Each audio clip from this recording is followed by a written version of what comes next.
Kebanyakan owner, kebanyakan CEO perusahaan skala menengah ya, itu merasa kepemimpinan itu comes naturally. Kamu desain dengan benar-benar memperhatikan tuh peran leader yang kamu butuhkan itu seperti apa sih. Kejelasan peran itu sangat amat penting. Jadi kalau aku bikin, biasanya buat klienku itu, leadership pipeline itu ada flow ya, ada struktur, ada kurikulumnya. Di level ini harusnya dia punya kemampuan apa aja, ujiannya apa, dikasih project apa untuk diuji kepemimpinannya, dia present, lalu kalau dia lolos dia mendapatkan promosi, lalu di jabatan itu dia dikasih program pengembangan leadership apa aja, dan lalu dipegangin project apa kalau dia mau naik level lagi, dan seterusnya. Itu ada, let's say ada 4 tahapan. Di tahapan pertama itu ada gate sistemnya, apa ya istilahnya, itu istilah kita sendiri. Gate itu gerbang siapa-siapa orang-orang yang pantas untuk masuk ke program pengembangan leadership. Karena perusahaan nggak punya resource yang unlimited ya, pasti mereka punya resource yang terbatas dan nggak semua orang dibayarin atau disekolahin kepemimpinan. Nah, tapi yang terpenting dari kita udah punya spesifikasi siapa yang layak untuk masuk program adalah membangun program itu sendiri. Program kepemimpinan itu harus dibangun.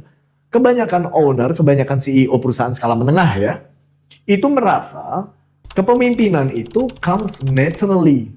Bahwa orang kalau dikasih jabatan, udah nanti dia bisa-bisa sendiri. No, that's wrong. Jadi yang harus kita pikirkan adalah selain kita bikin spesifikasi atau syarat atau siapa yang eligible untuk mendapatkan program, lalu kita desain programnya seperti apa. Dia harus mendapatkan pengembangan, pelatihan yang di dalam kelas gimana, yang dalam project gimana, terus asesmen-asesmennya seperti apa, itu harus didesain. Lalu kurikulumnya seperti apa itu juga harus didesain. Di level mana dia harus belajar apa, di level berikutnya dia harus belajar apa, di level berikutnya harus belajar apa.